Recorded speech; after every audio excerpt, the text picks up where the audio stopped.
Oke, selamat datang kelas Alim 05. Kali ini kita akan membahas lanjutan dari UTS yang kemarin ya.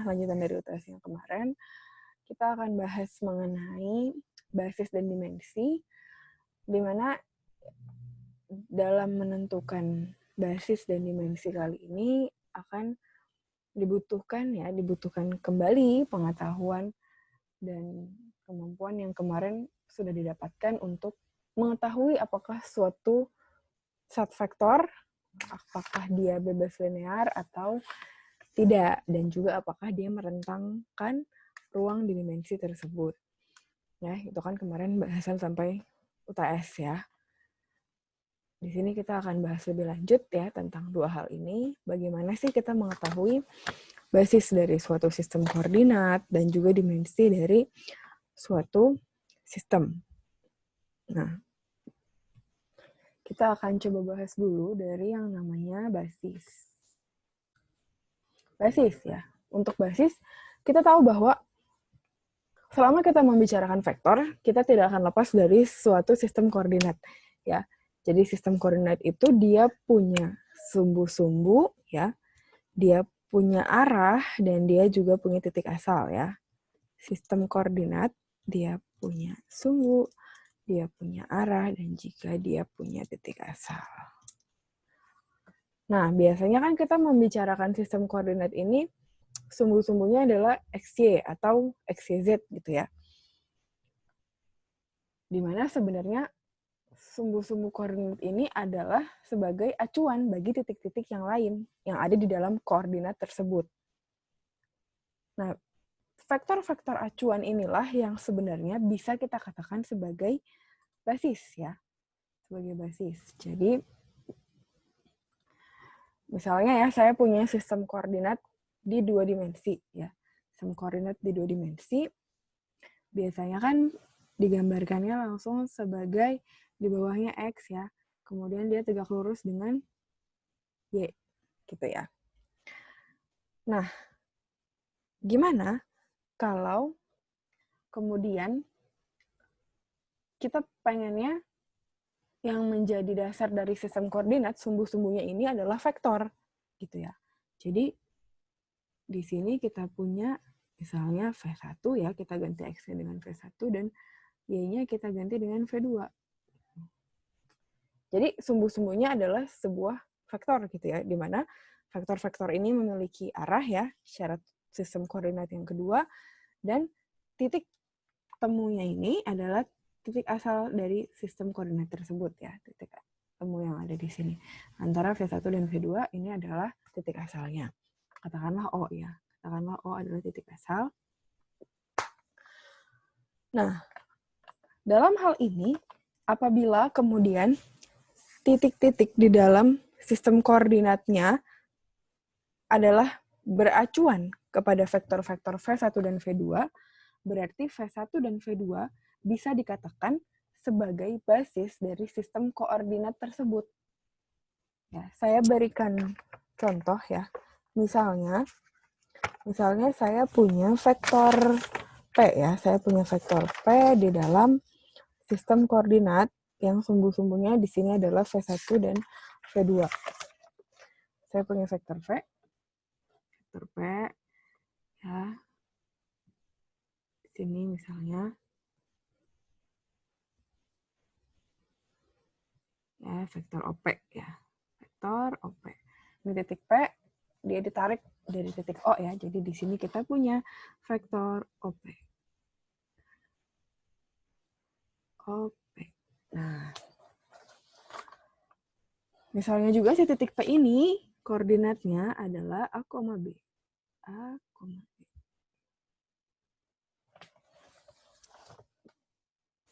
Nah, berarti kita dapat mengetahui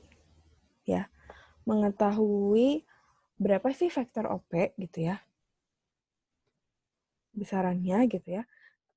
Dari kombinasi linear V1 dan V2. Karena kita tahu yang pertama si A ini ya. A ini dia dapat kita proyeksikan dari vektor OP dia di mana dia adalah tegak lurus terhadap V1 ya. Di sini kan A. Ya. dia ada di dalam V1 gitu ya, searah dengan V1. Dan si B-nya ya dia ada di vektor V2. Ya. Vektor V2. Jadi kita punya vektor OP di mana dia adalah vektor yang sebenarnya direntangkan, ya nggak direntangkan oleh V1 dan V2 di sini. Cuman dia punya kombinasi linearnya ya. Kombinasi linearnya apa? Nah, berarti kan kombinasi linear dari vektor OP adalah ya A V1 ditambah B V2 ya.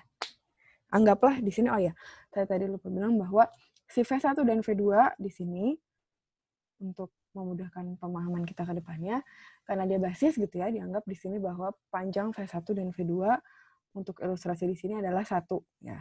Jadi untuk vektor OP ini dia adalah kombinasi AV1 ditambah dengan BV2 ya. Yang berarti apa? Yang berarti si OP ini adalah merentangkan si V1 dan V2 ya. Begitu juga dengan titik-titik lainnya. Nanti mungkin kita bisa punya titik Q gitu ya. Misalnya saya punya titik lain gitu ya. Misalnya saya punya titik Q di sebelah sini ya. Titik Q, di sebelah sini. Titik Q gitu ya. Misalnya. Kemudian berarti kalau saya punya vektor gitu ya di sini, vektornya adalah OQ, berarti kan nanti misalnya di sini C, D ya, Q-nya. C, D, berarti nanti kita juga punya bahwa si vektor OQ ini adalah terbentuk dari kombinasi linear V1 dan V2. Dalam hal ini, si OQ ini adalah C dikalikan V1 ditambah dengan D dikalikan V2. Gitu. Dimana si OQ ini juga dia merentangkan V1 dan V2 gitu ya. Jadi sama gitu ya. Intinya vektor-vektor yang acuannya adalah V1 dan V2, maka berarti dia merentangkan gitu kan ya, merentangkan V1 dan V2. Itu syarat pertama ya. Syarat pertama, jadi kesimpulannya bisa dikatakan untuk sebuah basis ya, kita bahas di sebelah sini. Misalnya kita punya V1 dan V2 adalah sebuah basis.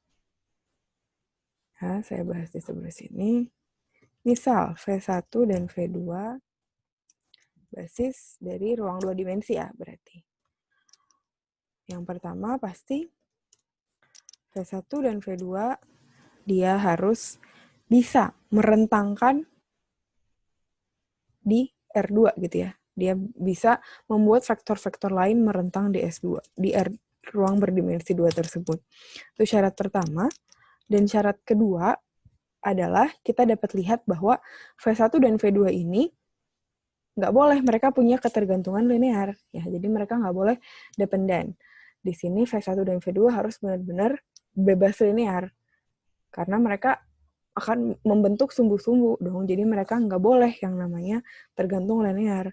Sehingga syarat kedua adalah V1 dan V2 adalah vektor-vektor yang bebas linear. Nah, dua syarat inilah yang pada akhirnya akan menjadi syarat utama ya. Ini dua syarat ini ya.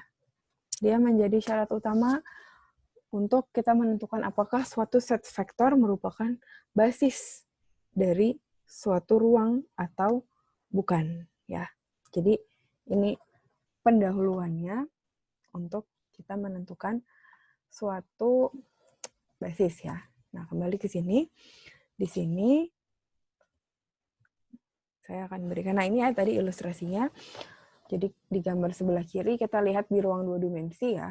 Jadi P adalah kombinasi linear dari V1 dan V2, sedangkan di gambar yang 3 dimensi kita lihat OP gitu ya, adalah kombinasi linear dari V1, V2, dan V3. Gitu. Dimana dia merentang ya. Nah, di sini ada persamaannya ya, untuk 2 dimensi dan 3 dimensi.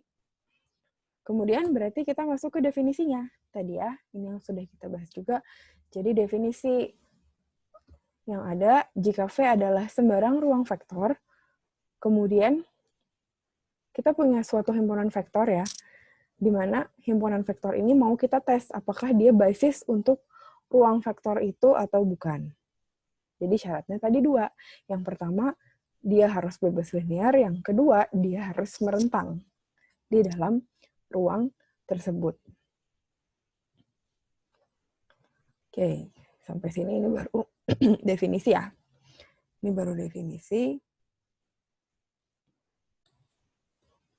Implikasinya apa? Ya, implikasinya apa kalau kita sudah tahu basis dari suatu ruang vektor? Implikasinya saya berikan permisalan, misalnya saya punya di sini ruang vektor ya, ruang vektor V. Kemudian di dalam ruang vektor V itu saya punya himpunan ya, himpunan vektor S ya. Misalnya isinya adalah V1 dan V2, di mana S ini adalah basis ya. S adalah basis. Oke. Nah, berarti kan kalau saya punya vektor-vektor di dalam V tapi di luar basis itu ya, misalnya katakanlah saya punya vektor A, vektor B, vektor C gitu ya di dalam ruang V ya, dia di dalam ruang V tapi di luar basis. Nah, berarti kan seluruh vektor yang ada di dalam ruang V ini yang A, B, C, D, E ini dia akan bisa dinyatakan tadi dalam kombinasi linear ya. Jadi kalau saya anggap vektor-vektor di dalam ruang V adalah vektor V gitu ya misalnya. Jadi saya ambil umum aja misalnya V adalah vektor-vektor di dalam ruang V, pasti kita bisa menyatakan setiap vektor di dalam ruang V dengan kombinasi linear dari basisnya ya. Di sini saya berikan ya, misalnya V berarti adalah kombinasi linear dari V1 dan V2 ya. Di mana di sini untuk konstantanya gitu ya, kita tulis aja misalnya di sini C1 ya. Kita pakai konstanta C dan C2. Gitu. Jadi kita punya V sama dengan C1 V1 plus C2 V2. Ya, di mana tadi V adalah kombinasi linear. Nah, kemudian terhadap si konstanta ini ya, konstantanya si V1 dan V2 ya, yaitu C1 dan C2, ini kita punya namanya juga bahwa si C1 dan C2 ini adalah vektor relatif ya. Dia adalah vektor relatif terhadap S gitu ya. Jadi notasinya VS gitu ya. Koordinat relatif vektor V ya terhadap basisnya itu terhadap S.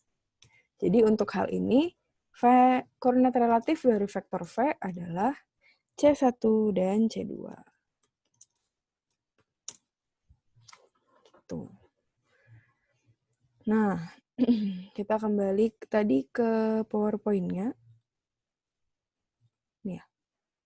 Nah, jika V adalah sembarang ruang vektor, oh ya next.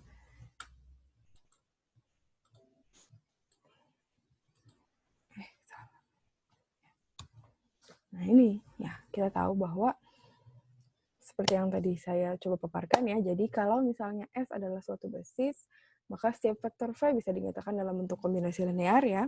Kemudian tadi skalarnya adalah koordinat vektor V relatif terhadap S ya. Oke, jadi selesai sampai di sini dulu untuk definisinya.